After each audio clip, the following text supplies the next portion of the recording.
good-looking crowd here. Thank you so much. Can everybody please give Lorden a big round of applause for that great introduction? What an outstanding young man. Now, it is good to be back here in Florida. I don't know if we've got any Tampa Bay Rays fans here in Orlando. Big game tonight. It's do or die time. Now, the last time the Rays were in the World Series in 2008, Florida sent me to the White House. Now, the Rays fell just a bit short then, but here in Florida, Democrats fell a little bit short in 2016 also. Over the next couple of weeks, Florida, you've got the chance to fix two mistakes. You've got the chance to set two things right. You can bring a World Series championship to the Sunshine State, and you can send Joe Biden and Kamala Harris to the White House.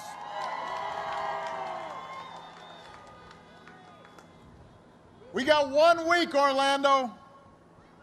1 week. Si se puede. 1 week until the most important election of our lifetimes. And you don't have to wait until next Tuesday to cast your ballot. You've got 2 ways to vote right now. Number 1, you can vote early in person right now. Number 2, you can vote from home with a mail-in ballot. Don't wait. Put it in the mail or drop it off at a drop-box location today. Don't take any chances. Just get it done.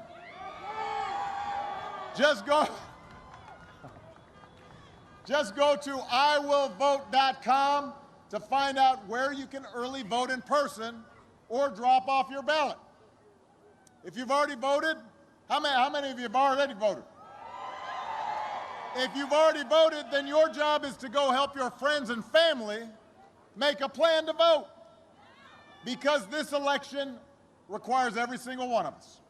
And what we do this week will matter for decades to come.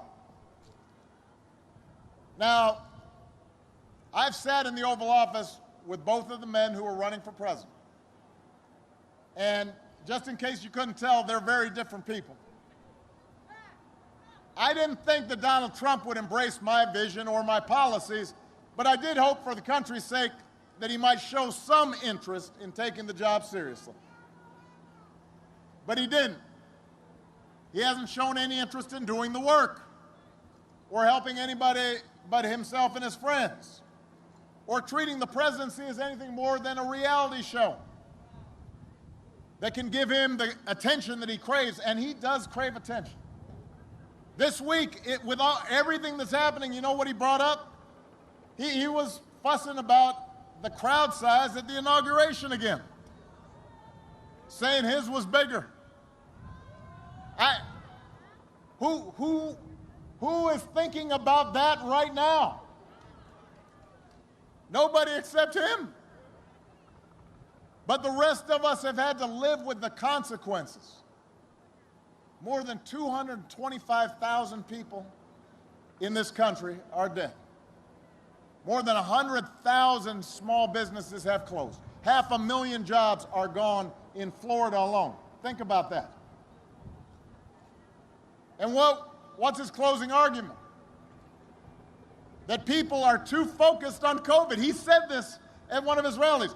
COVID, COVID, COVID, he's complaining. He's jealous of COVID's media coverage.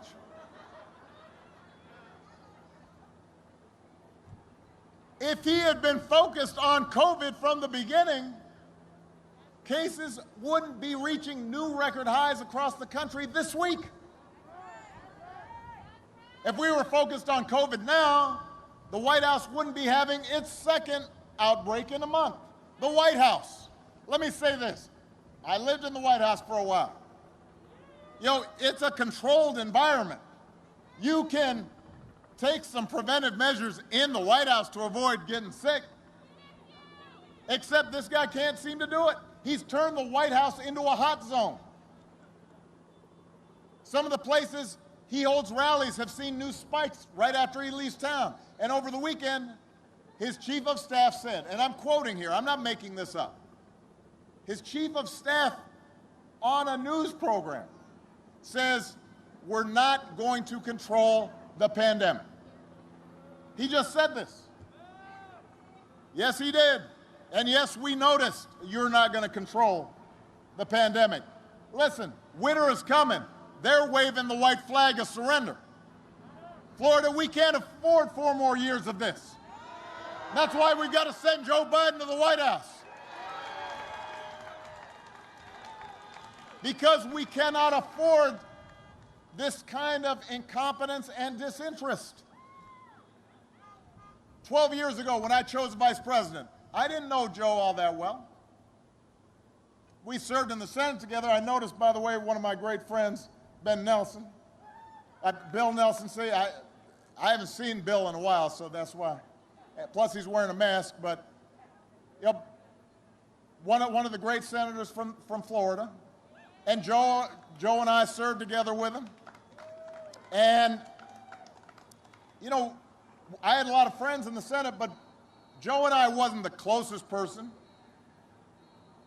But he and I came from different places. We came from different generations.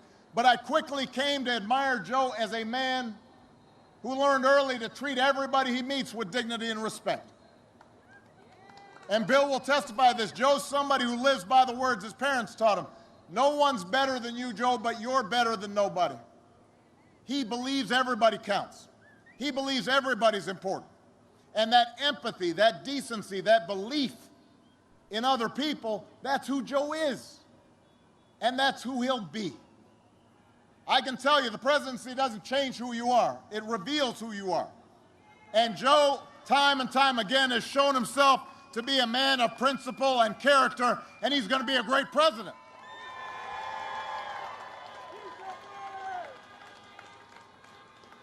For 8 years, Joe was the last one in the room whenever I faced a big decision. He made me a better president, and he's got the character and the experience to make us a better country. And he and Kamala are going to be in the fight, not for themselves, but for every single one of us. Listen, you've got a president right now, he wants full credit for an economy that he inherited. He wants zero blame for the pandemic he ignored. But you know what? The job doesn't work that way. You've got to be responsible 24/7. You've got to pay attention 24/7. Tweeting at the TV doesn't fix things. Watching TV all day doesn't fix things. Making stuff up doesn't fix things. You've got to have a plan if you want to make people's lives better. You've got to put in the work if you want to make people's lives better. And along with the experience to get things done, Joe Biden has concrete plans and he's got concrete policies that will turn our vision of a better, fairer, stronger country into a reality. Look, here's the truth. The pandemic would have been challenging for any president. But this idea that somehow this White House has done anything but completely screw this thing up is nonsense. South Korea had its first case of COVID at the same time, the same week as the United States. Do you know that their per capita death rate is just 1.3% of what ours is? Think about that statistic. I've given this statistic a couple times, and people haven't really focused on it. The number of people in Korea who have died of COVID per capita is less than 1.5% what our death rate is. That's thousands and thousands of people, if we had been as effective and responsible, whose lives would have been saved in this country. Just across the border in Canada, the death rate per capita is 39% what ours here is in the United States. We are the largest, the wealthiest, most powerful country on earth, and we cannot somehow get a grip on this because our government hasn't been doing its job. Last week, when Trump was asked if he'd do anything differently, you know what he said? He said, not much. Not much. Really? Not much? You can't think of anything that you might be doing differently? Like maybe you shouldn't have gotten on TV and suggested we might inject bleach to cure COVID? That's not something you said, you know, maybe I shouldn't have said that? Not much. Think about how hard the tourism industry has been hit right here in Orlando, right here in Florida. You lost one spring training season already, and he can't think of doing anything differently? Joe takes this seriously. He knows the emotional toll on grandparents when they can't see and hug their grandkids. He's not going to screw up testing. He's not going to call scientists idiots. He's not going to host super spreader events at the White House and then take it on a tour all across the country. Joe will get this pandemic under control with a plan to make testing free and widely available. He's going to get a vaccine to every American cost-free. And he's going to make sure our frontline heroes never have to ask other countries for the equipment that they need to keep themselves safe. His plan will guarantee paid sick leave for workers and parents affected by the pandemic. He's going to make sure that small businesses that hold our communities together and employ millions of Americans can reopen safely. And he understands that we're not going to rebuild the economy and put people back to work until we get this pandemic under control. It's not that complicated. Donald Trump likes to claim he built this economy, but I just want to remind you that America created 1.5 million more jobs in the last 3 years of the Obama-Biden administration than in the first 3 years of the Trump-Pence administration. That's a fact. Look it up.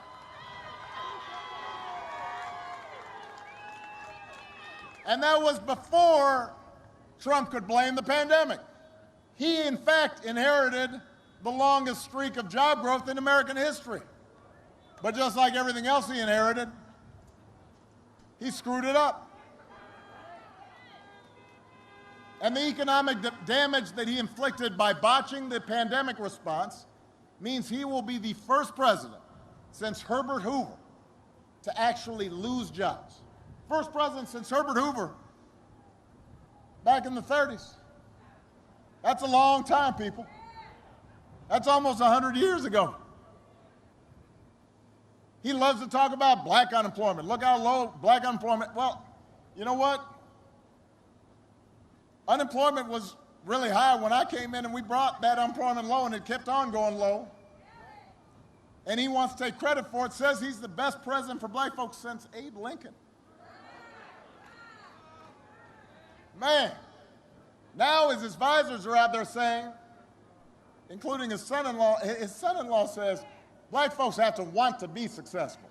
That's the problem. Who are these folks? What history books do they read? Who do they talk to? Don't read? Is that what is going on?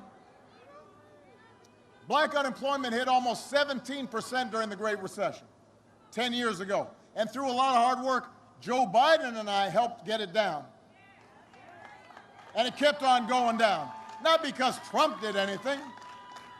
And then this year, because they've screwed up the pandemic response, it soared back up to above 17% here in Florida. But it doesn't have to be that way, Florida, if you go out and vote.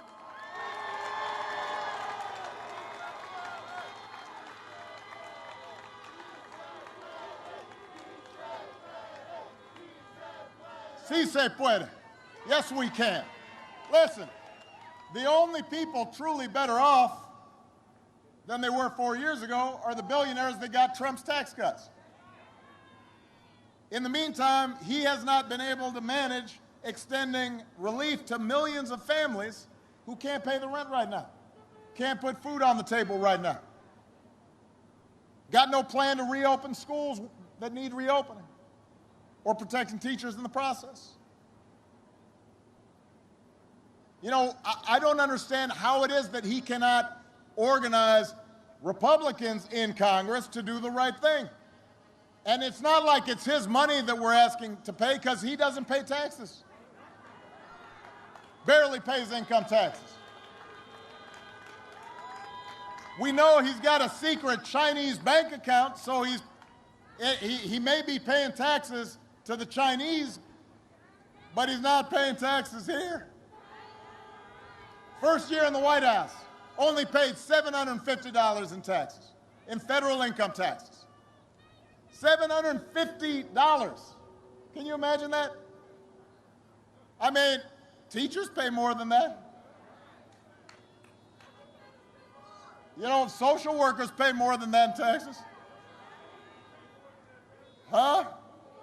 Soldiers, folks in uniform pay more in taxes than that. So how are you living large and you're not willing to do the right thing to make sure that we're able to pay for quality schools for our kids, to provide veterans benefits for those who've earned them? Joe Biden has a plan to create 10 million good, clean energy jobs right here in America. It's part of his plan to protect Florida from climate change and secure environmental justice. And he's going to pay for it by rolling back those tax cuts to billionaires.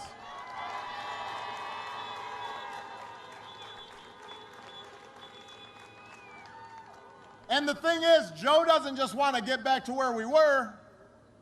He finally wants to make some long overdue changes so that our economy actually makes life a little easier for everybody. The waitress trying to raise a kid on her own. The student trying to figure out how to pay for next semester's classes. The shift worker who's worried about maybe being laid off. The cancer survivor who's worried that her pre-existing conditions might prevent her from being able to get coverage. And speaking of health care, by the way, you may have noticed Republicans love saying right before an election how they're going to protect people who have pre-existing conditions. Have you noticed that? Well, you know what? Joe and I actually protected them 10 years ago with the Affordable Care Act. And you know, those same Republicans who say they're going to protect them, somehow they have tried to repeal or undermine the Affordable Care Act more than 60 times. And each time they try to repeal it, they say, oh, we've got a great replacement. It's coming. Everybody's a little young here, but you guys remember Popeye? And remember that guy who always needed to borrow some money for a hamburger? He said, don't worry, I'm going to be paying you back sometime soon. That's like Republicans with health care. They always say it's coming soon. We're going to be paying you back with a great replacement plan. But that 2 weeks has been 10 years coming now. For the last 10 years, every 2 weeks, they say we're going to have a great health care plan. You know where it is? Because I don't. The reason they don't have a plan is because a plan doesn't exist. They've never had one. They've instead attacked the Affordable Care Act at every turn, driving up costs, driving up the uninsured. Now they're trying to get the Supreme Court to take away your health care right now as quickly as they can in the middle of a pandemic with nothing but empty promises to take its place. Think about what that would do to families right here in Florida. Florida has the highest enrollment under the Affordable Care Act of any state in America. Last week, Trump flat out said he hopes the Supreme Court takes your health insurance away. Said it out loud. Don't boo. Vote. And last night, he installed the Supreme Court justice who he hopes will help him do it. Don't boo. Vote. Florida, this is serious. And Joe and Kamala will protect your health care. They will expand Medicare. They'll make insurance more affordable for everybody. Because Joe knows that a president's first job is to keep us safe from all threats, foreign, domestic, and microscopic. When the daily intelligence briefings flash warning lights about a virus, the president can't ignore it, can't be too lazy to read the briefing. When Russia puts bounties on the heads of our soldiers in Afghanistan, the commander-in-chief can't be MIA, missing in action. Joe Biden would never call the men and women of our military suckers or losers because they're willing to sacrifice their lives on behalf of the American people. Joe Biden understands those troops are somebody's kids, somebody's dad, somebody's mom, somebody's husband, somebody's wife, somebody's father or mother. And Joe Biden understands that there is glory and goodness in being willing to sacrifice on behalf of others, something that apparently this administration just doesn't comprehend. Our current president, he whines that 60 Minutes is too tough. You think he's going to stand up to dictators? He thinks Leslie Stahl's a bully. Just yesterday, he said that Putin of Russia, Xi of China, and Kim Jong-un of North Korea want him to win. We know. We know because you've been giving them whatever you want for the last 4 years. Of course they want you to win. That's not a good thing. You shouldn't brag about the fact that some of our greatest adversaries think they'd be better off with you in office? Of course they do. What does that say about you? I mean, think about that. Why are you bragging about that? Come on. And that doesn't make any sense. Joe Biden wouldn't coddle dictators. He'll promote human rights around the world, including in Cuba. Joe will restore our battered standing around the world because he knows our true strength comes from setting an example that the world wants to follow. A nation that stands with democracy, not dictators. A nation that can inspire and mobilize others to overcome threats like climate change and terrorism and poverty and disease. And here's one other thing. Joe and Kamala, when they are in office, they're not going to have, you're not going to have to think about them every single day. You're not going to have to worry about what crazy things they're going to say, what they're going to tweet. They're just going to be too busy doing the work.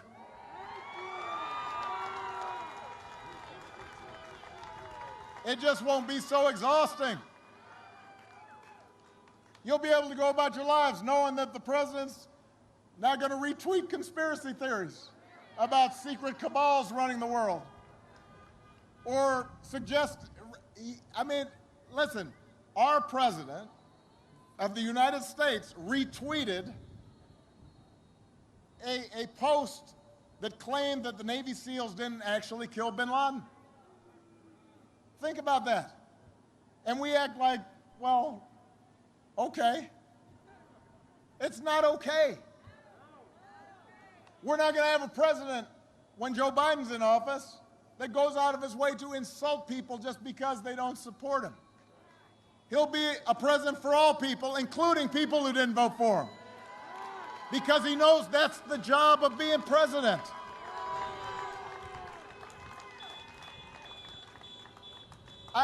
I mean, we've gotten so numb to what is bizarre behavior.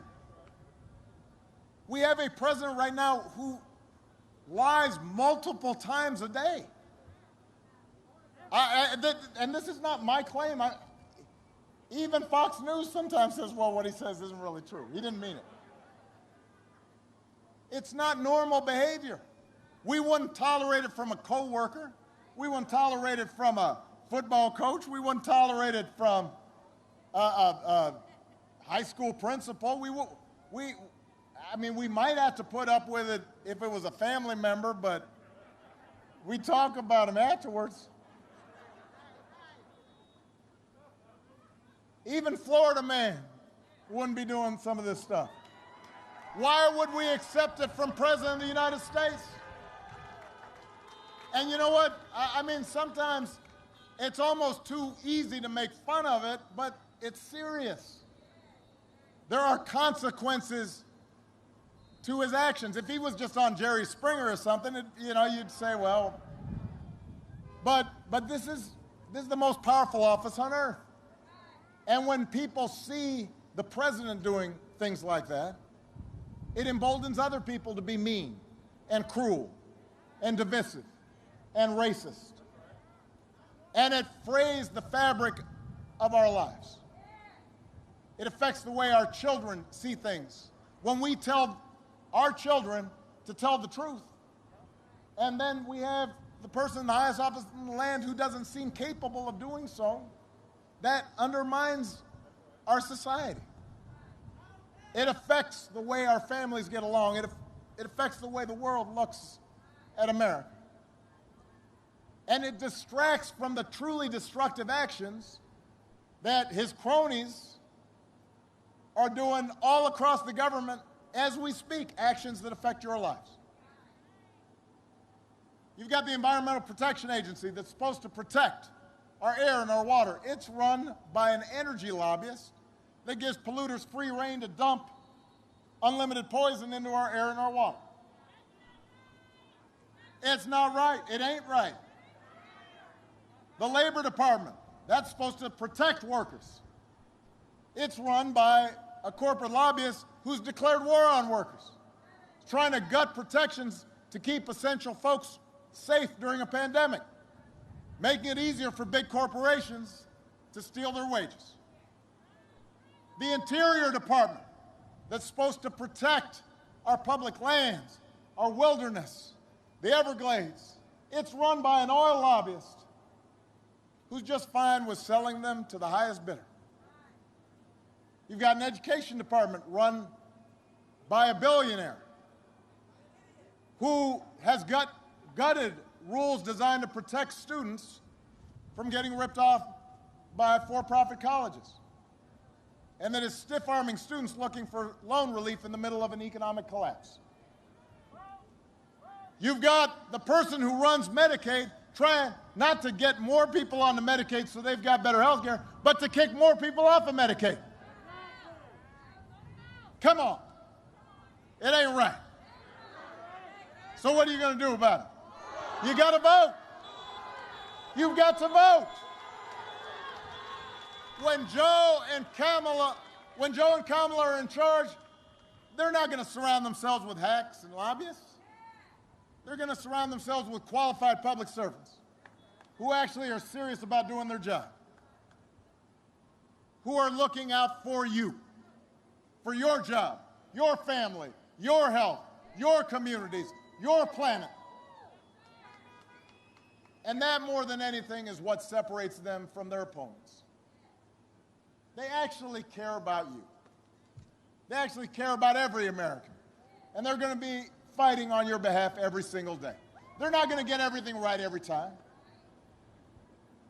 They're not going to solve every problem right away, but they're going to be working on it every single day to see how can I make sure this little brand new baby right here is inheriting a better world. That's what they care about.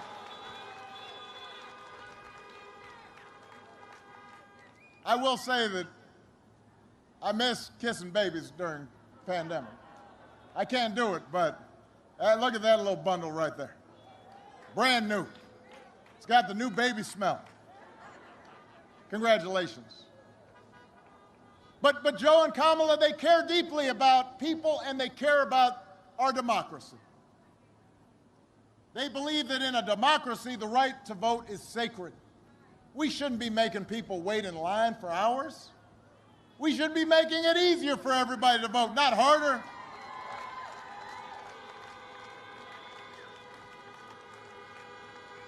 They believe that no one, especially the president, is above the law. They understand the protest isn't un-American. This country was founded on protesting against injustice. And we don't threaten to throw our political opponents in jail just because we disagree with them. That's what happens in dictatorships. It doesn't happen in the United States of America.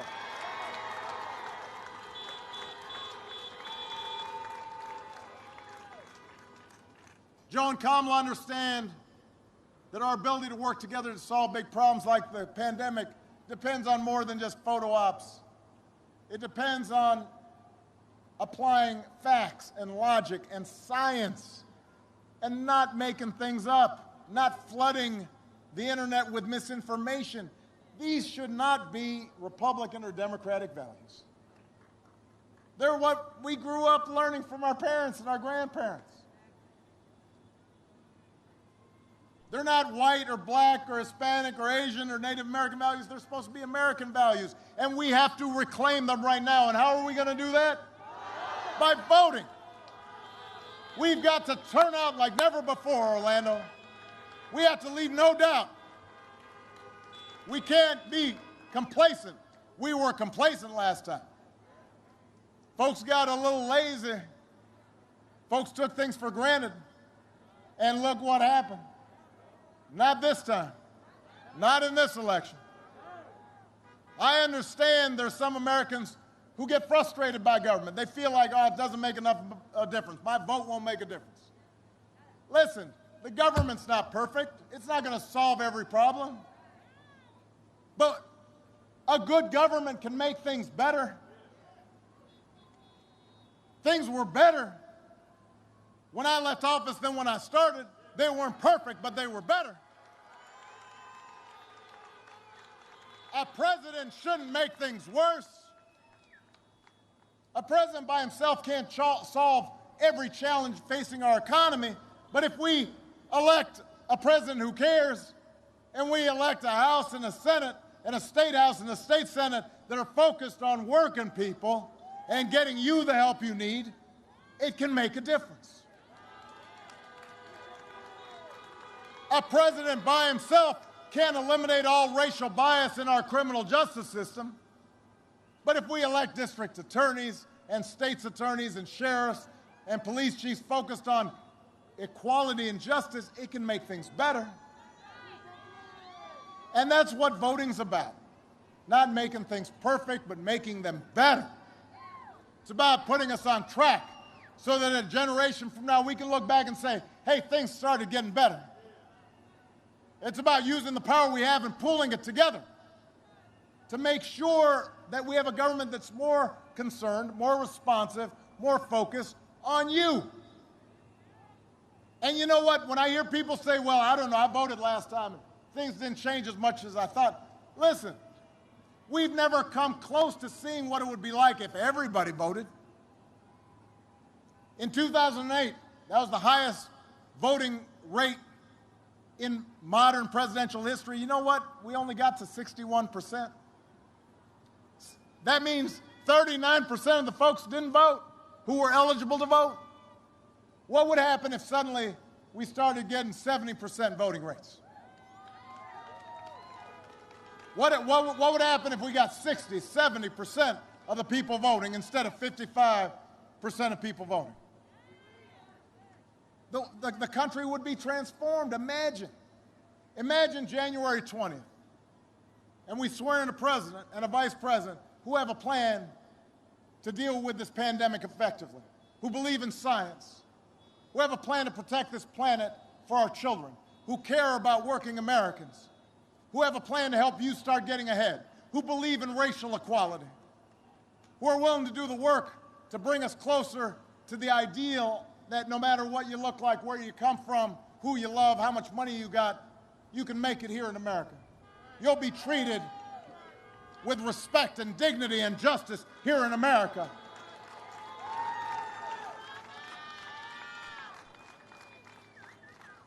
Imagine a president when Puerto Rico gets hit by a hurricane, doesn't respond just by throwing paper towels, but says those are Americans, and we've got to make sure that we get in the help they need as quickly as possible. That's what you should expect from a president, and if you're not getting that, then you have to go out there and vote to make it happen.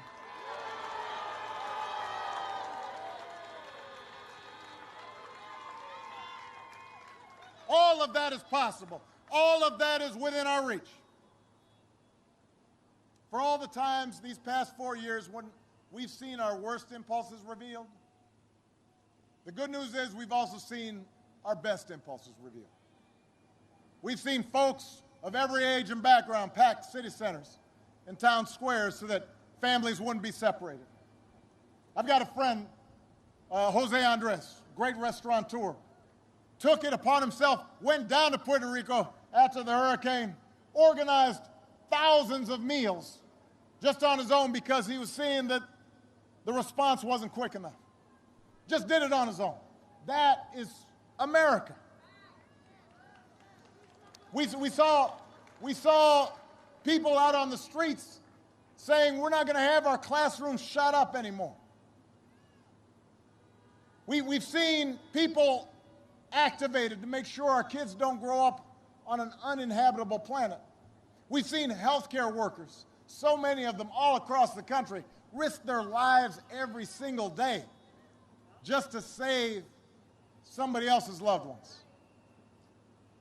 We've seen people contribute and volunteer to neighbors that have been hit hard. We've seen Americans of all races joining together to declare, in the face of injustice and brutality at the hands of the state, that Black lives matter, no more but no less, so that no child in this country should feel the continuing sting of racism.